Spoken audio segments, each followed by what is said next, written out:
Bismillahirrahmanirrahim. Assalamualaikum warahmatullahi wabarakatuh. Selamat sore, nama saya Fitra Ramadan, PM 1966 10 237.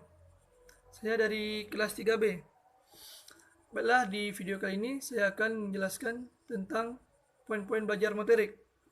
Tentunya untuk memahami tentang poin-poinnya, yang pertama kita harus mengetahui atau memahami apa itu belajar motorik. Belajar adalah suatu proses atau upaya yang dilakukan setiap individu untuk mendapatkan perubahan atau hasil tingkah laku. Kemudian motorik adalah suatu istilah yang digunakan untuk menggambarkan perilaku, gerakan yang dilakukan oleh tubuh manusia secara keseluruhan proses gerak manusia. Jadi kesimpulannya, belajar motorik adalah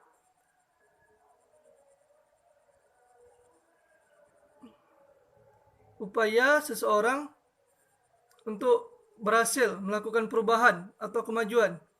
Contohnya seperti dari tidak mau beraktivitas atau bergerak menjadi lebih aktif begitu. Baiklah, untuk poin pertama yaitu manfaat daripada belajar motorik. Manfaat yang pertama yaitu agar atlet dapat memperoleh kemampuan dan keterampilan, kemudian berlatih untuk meningkatkan kemampuan tersebut. Contohnya seperti dalam olahraga voli.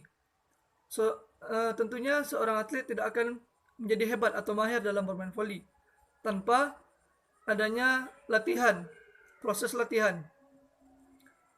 Kemudian memberikan perubahan yang permanen dalam perilaku untuk melakukan gerakan dengan benar sebagai hasil dari belajar motorik. Maksudnya di sini, yang poin pertama tadi berkaitan dengan yang poin kedua.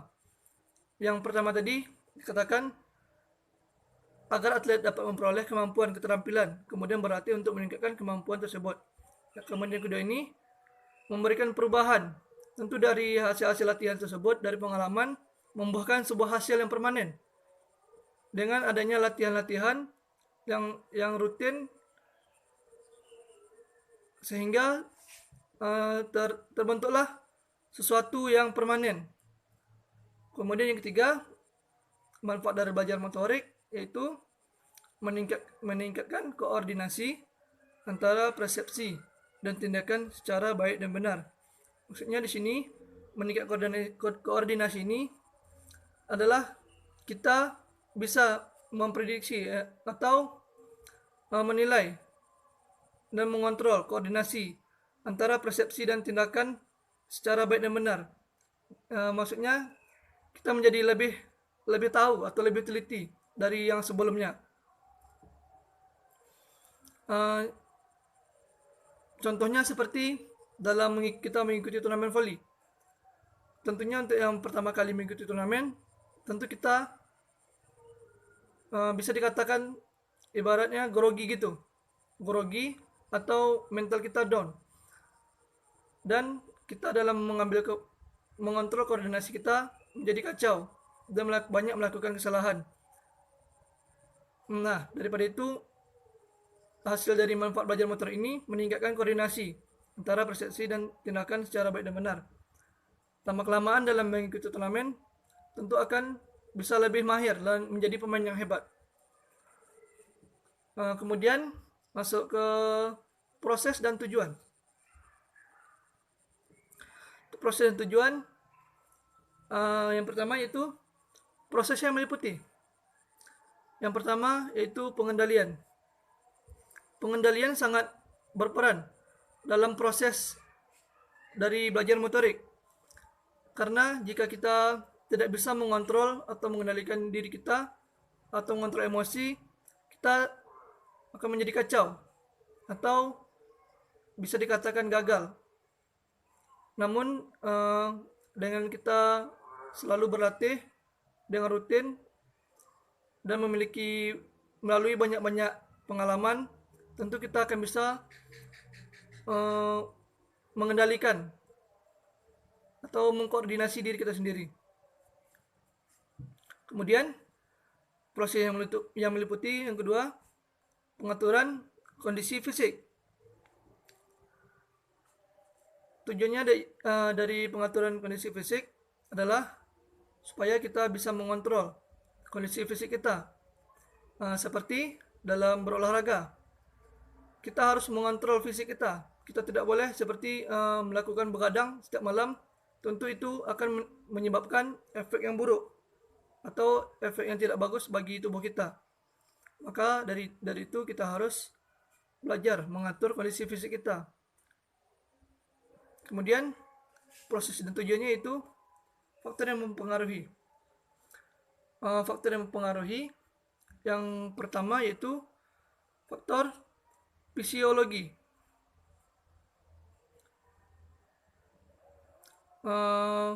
Faktor fisiologi adalah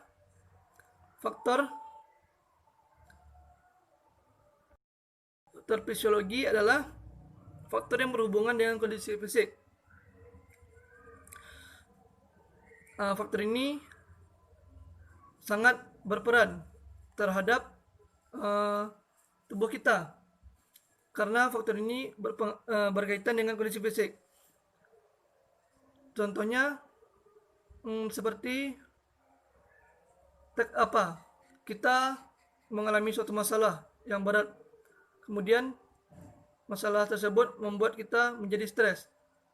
Otomatis dari hal tersebut akan menyebabkan faktor fisiologi kita menjadi rendah.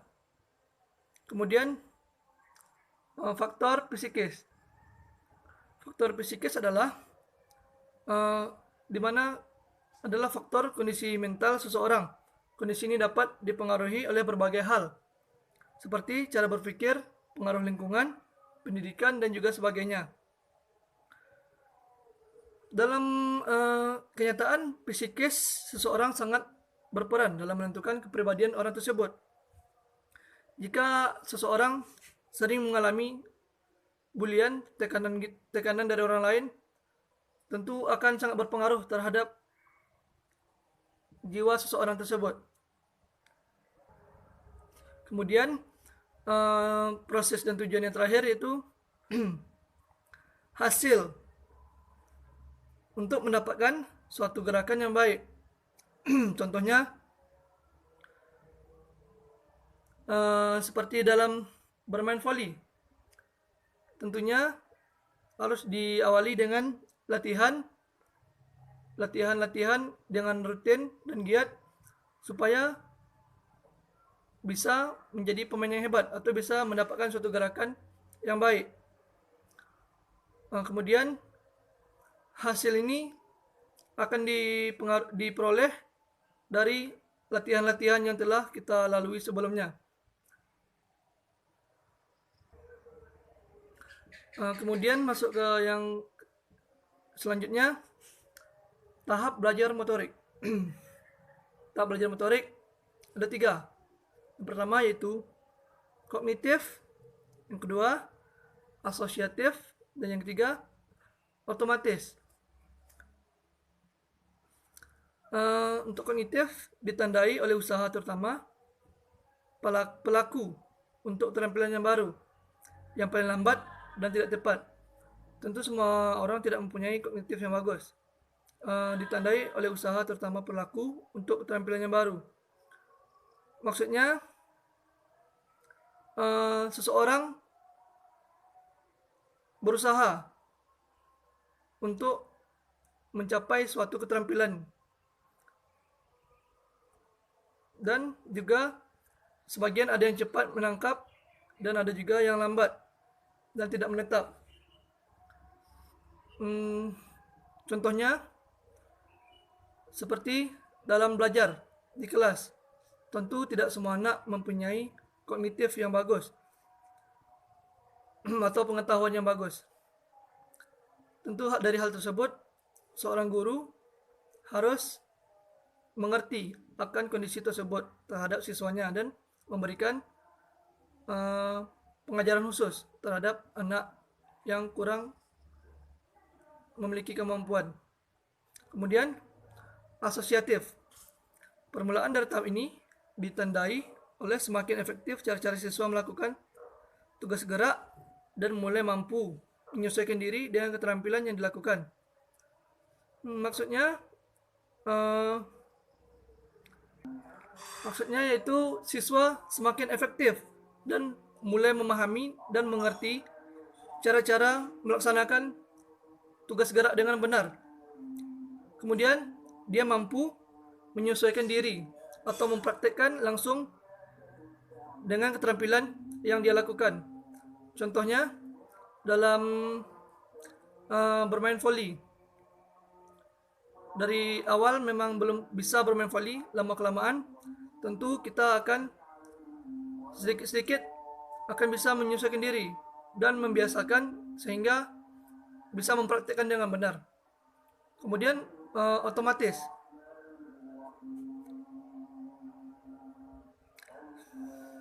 penampilan mencapai tingkat kecakapan yang paling tinggi dan telah menjadi otomatisasi. Maksudnya dari otomatis ini adalah gabungan dari kognitif dan asosiatif.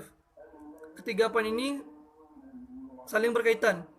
Diawali dengan kognitif, dari belum bisa menjadi mulai bisa, kemudian asosiatif sudah mulai bisa dan bisa mempraktekkan dan melaksanakan tugas gerak dengan benar.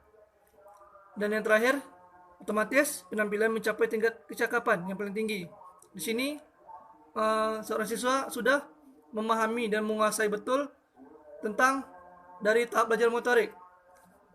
Contohnya dalam pemain bola seperti Cristiano Ronaldo yang sudah mahir dan sangat hebat. Tentunya akibat dari hasil-hasil latihan karena selama ini. Ketiga poin ini saling berkaitan satu sama lain.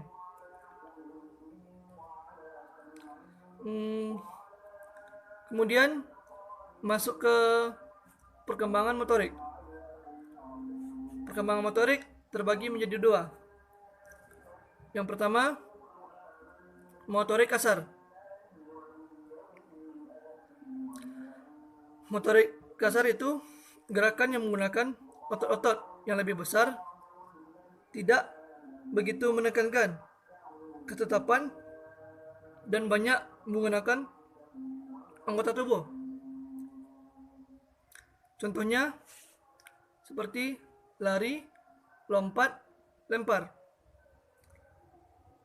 Maksudnya dari motorik kasar ini lebih spesifiknya menggunakan otot-otot dan tidak begitu menekankan ketepatan dan banyak menggunakan anggota tubuh. Dari motorik kasar ini lebih banyak melakukan praktek daripada teori. Seperti dalam melakukan senam. Tentu dalam senam tidak begitu banyak teori. Tentunya lebih spesifiknya kepada gerakan-gerakan atau menggunakan otot. Kemudian motorik halus. Motorik halus merupakan gerak yang sangat tepat dan akurat, serta menggunakan otot-otot yang lebih kecil dan cenderung manipulatif.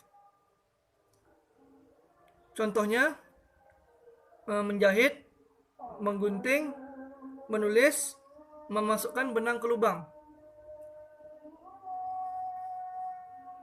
Kemudian dari proses tersebut didapat setelah melakukan proses belajar.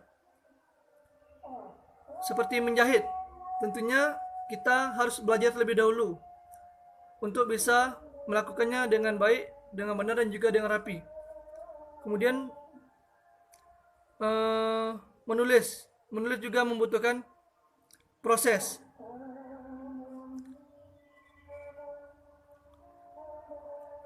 Kemudian motorik halus ini tidak begitu besar menggunakan otot karena lebih spesifiknya menggunakan teori.